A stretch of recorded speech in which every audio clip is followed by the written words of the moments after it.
I have been selling this book, Zanazli and Wan Chun Hong's Guide to Indie Filmmaking, which is published by MPH for a while now. It's a really good book if you want to be a filmmaker, whether it's for YouTube, social media, TV, film, cinema, whatever.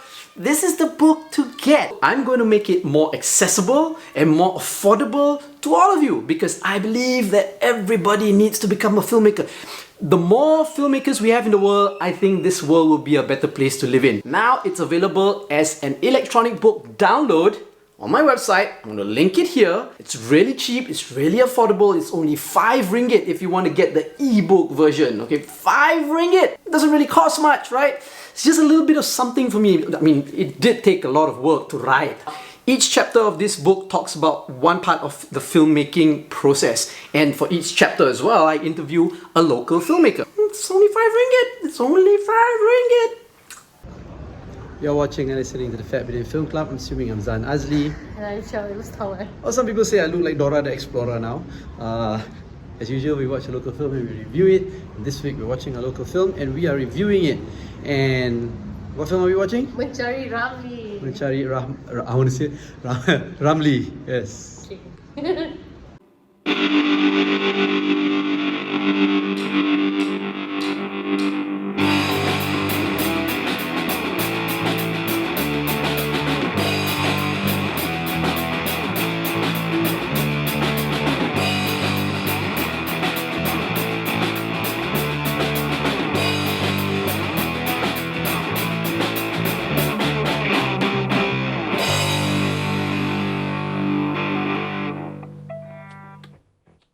There is a quiz that the Japan Foundation is actually organizing. Yes. So what do we have to do? So you need to go to Google JFF Theatre, create an account on the site, and then you can watch all of these Japanese films for free. JFF Theatre is basically cycling a bunch of Japanese films based on themes, and the current theme is prefectures. So all of the films feature like different. They come from They different, come from feature different from different prefectures all around in Japan. Japan, Yeah. right? So the current series is going to, the current series of films will end in The cycle will August, end in 1st of August, and then there are other films Then as there well. will be But new films, JFF new Theatre things. is there Yes. perpetually for now. And it's free. And it's free. free. You So just all have you to need to create do an is account. make an account. Yeah. And then on top of that, there's a little quiz. After you watch the film, you can download the document and answer the questions, and then win yourself some merch. Yeah. And I'm wondering, what are we gonna win? Are we gonna win like chopsticks, No. sashimi, No. edamame, No. ebiko? Well, enjoy the films, right? So we'll be reviewing like 6 films. We're reviewing it. We're reviewing it almost on a weekly basis until we finish reviewing all 6 films. Yeah. Okay, so we watch Mencari Ramlee Mencari Ramlee. Mencari Ramlee, not Mencari Rahman. Yes, we saw that years ago. We saw that years ago. Alright, so this is a film directed by Megat. Sharizad. I keep thinking of Megat Hazaruddin, my friend from Center 1. Okay, but it's not him. So just hurry up. Who tried to bully us. And then No one punched him in the cares. stomach No and one after cares. that, Legit, no one cares. Yeah, Okay, but it come. always goes into the videos anyway. But no one cares. Yeah, but it still Stop goes wasting into the time and videos. pulling away from the film. But it still goes into the videos. But Megat is my friend, Yeah, Standard 1 kids. Always It's still in rows. I wanna It's kill you. always in rows. I'm walking off. Okay, yeah. So Megat Sharizal directed Mencari Ramlee. It stars several people like Tony Yusof, Sophia Jane. That's all right that we know. Hanzalani, we know. Oh yeah. Yeah. Okay. Wow. What's it about?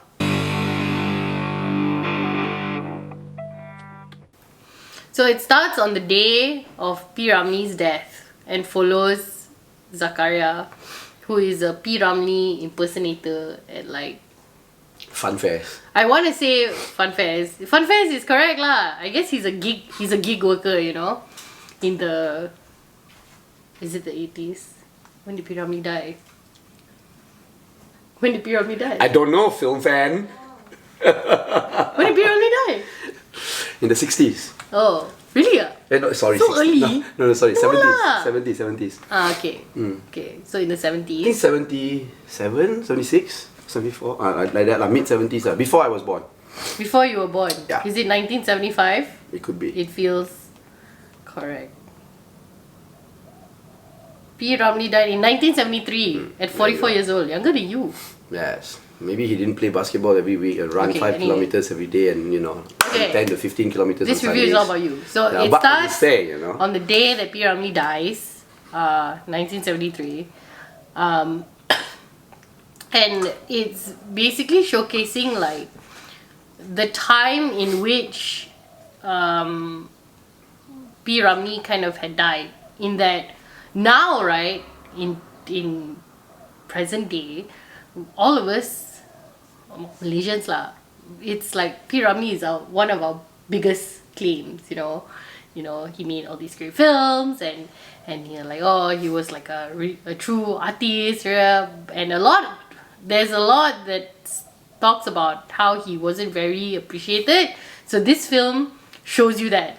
It shows you how when P. Ramlee died, he was in fact not very popular anymore. People don't really appreciate his music or his work because they feel that it's already outdated, not modern. And so this Zakaria is a P. Ramlee impersonator who's obviously also not doing so well. And he's in debt, but he needs to put his sister through school, university. And he borrows money from like a local gangster played by Mencari Ramlee, and the gangster's sister played by Sophia Jane takes a liking to him Because she thinks he's really P. Ramlee. he's P. Ramlee, and her brain apparently is still living like in the 50s. Because she's psycho. So the gangster says, if you just pretend to be P. Ramlee for X amount of days, I will forgive your debt lah. And then the story goes on from there. So what do we think of the film?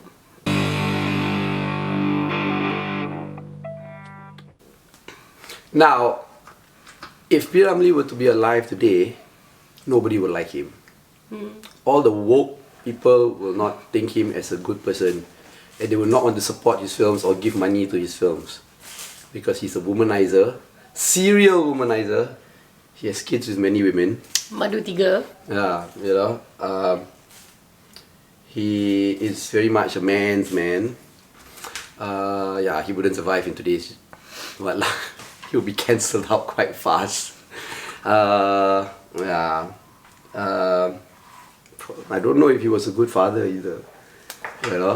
But like you said, Malaysians like to claim him as the best hero ever. The OG lah. Yeah. OG filmmaker. Which is fine, he was an artist.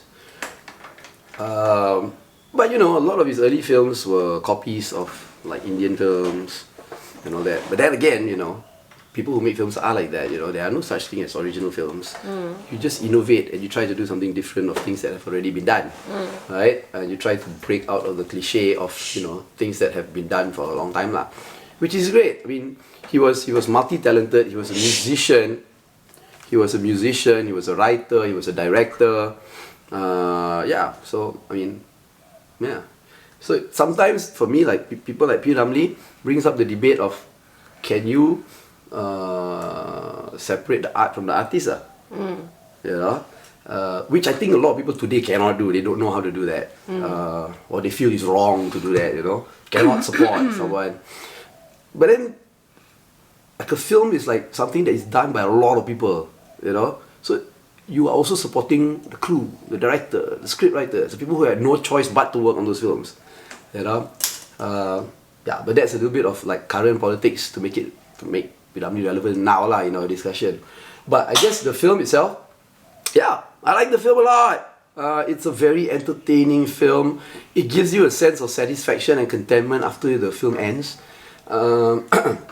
It's not what I like about the film is it's so much about P. Ramlee, yet it's not really about P. Ramlee.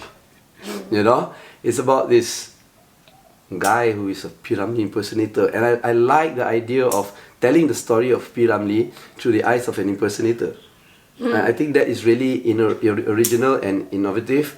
Despite the fact that it's using an impersonator. Yeah, and the fact that the story itself is impersonating another story that has been told so many times, like what the importance of being earnest, right? And Mencari Ramlee. Yeah, and Mencari Ramlee and all that. So it's like, yeah, it's great. I think it's smart because it's copying so many things. It's a copy of a copy of a copy of a copy about somebody copying somebody, you know, but yet telling the story about the true person. So, yeah, I think it's great, you know. Yeah, there's really just a lot of good things to say about this film. I thought that the film was actually quite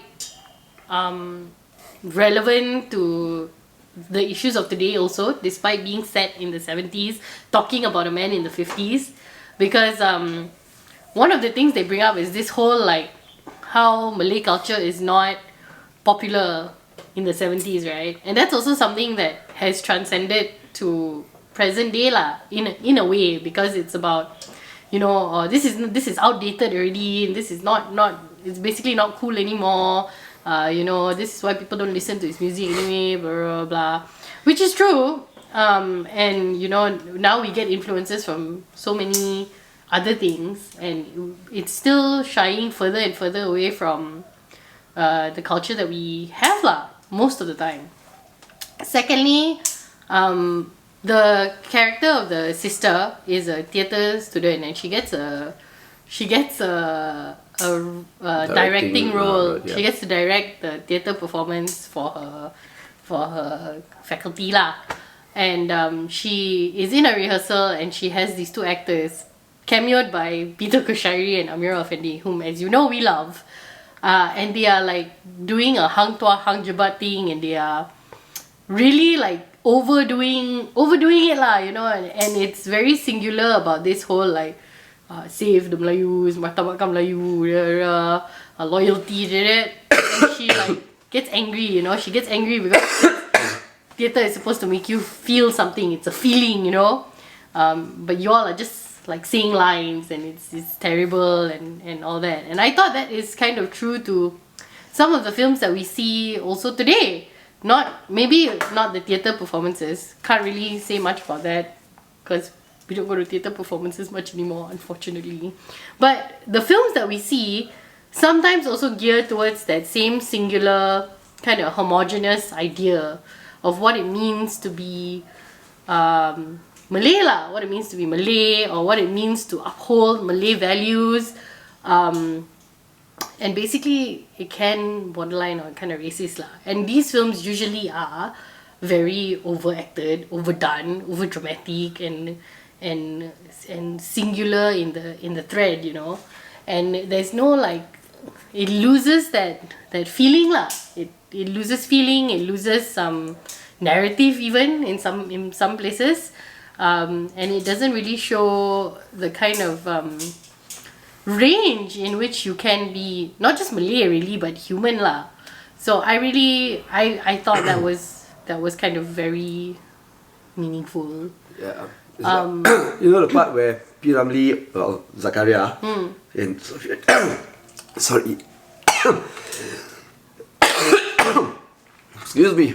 This is what happens when you say bad things about P. Ramlee. No, I think we can say nothing will happen to you if you say bad things to people who have died. Okay, and then? The part where they go to the cabaret and then he orders a gin and tonic. Oh yeah. How Malay is that? Right? Now people say, P. Ramlee, I'm all Malay!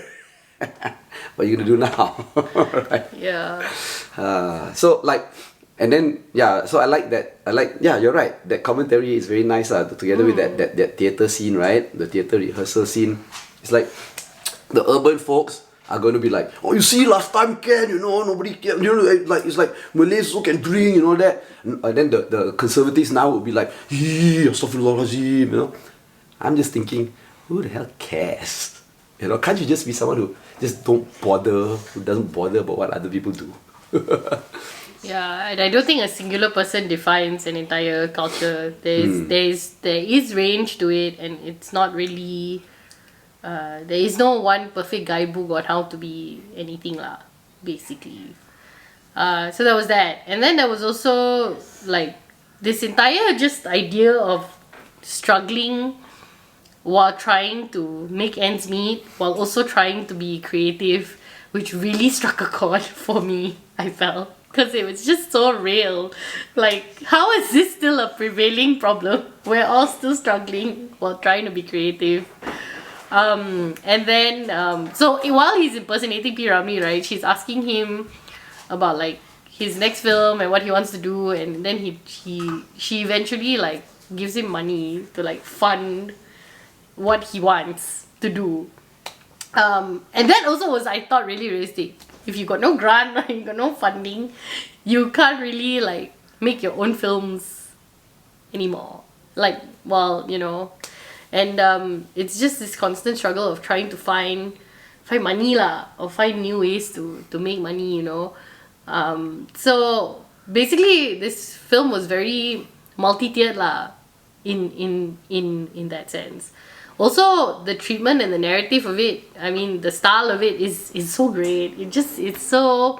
It's one of those films that, well, when I watched it lah, it just made me feel really really everything. I want to say really warm, because most of the scenes made me feel really warm. I really like the 70s setup of the house and everything, because it reminds me of my grandparents' house.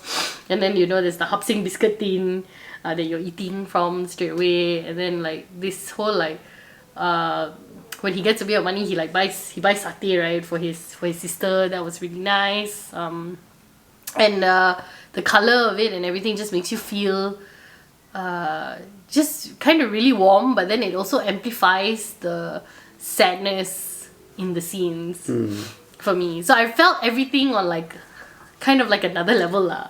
So when it was fun, it was really fun. When it was sad, it was like really sad, you know. So yeah, yes. I think the movie can teach a lot of artists different things. Like, I know the movie is not really factual, you know, it's not really factual about P. Ramlee or anything like that. But you know, the gangster that loans money to Zakaria, he also funded in the show you know, P. Ramlee's movie and all that. Right? And I'm thinking, that's where a lot of artists seem to have a problem. They think that they are artists so that they should just make the art only. And they forget the part where the art needs money. And if you don't have the skill to make the money, you're not going to be able to make your art. And then there goes into the struggling artist thing lah. Yeah, right? This idea of sustainability It's is still stupid. kind of lost. Artists don't know how to figure that out, which I think is a problem with the artists, right? Like, they feel that they're so elitist that they should only be left alone to do the art. Well, then who's going to find the money for you? So you think you're so privileged, is it? People must give you money, is it? Or people will come and work with you so that they will find the money for you. Oh, that's them privileged thinking lah. In any industry, in any field, you need that, right? You know, I mean, people who develop like technology also, they're passionate about the technology. They still need to know how to go and get venture capitalists to, you know, to fund them and to find money to be sustainable and things like that. So artists are not special lah, you know, and the movie shows that lah. Yeah, basically like monetizing the art or making it into a business is still maybe not so much now because content has evolved, but this film really shows you like also this idea of how art needs to be intellectual, but not the film. The film is not an intellectual film, I think, or I feel, but Zakaria for one, or P. Ramlee, and even all of the artists, you know, talked about in the film, is kind of like trying to intellectualize art. Like the sister meets Sophia Jane's character at one point, and all they do is discuss Akira Kurosawa and Akira Kurosawa's films. And I was like, oh my god, this is such a pretentious conversation. And it was meant to be, because I think it was meant to be that way, because it was to show you lah that you must be of a certain intellectual stature, university student and highbrow society lady to really truly understand the meaning of Akira Kurosawa's films. So yeah. So would you tell people to watch this film? Yeah, I would definitely tell people to watch this film.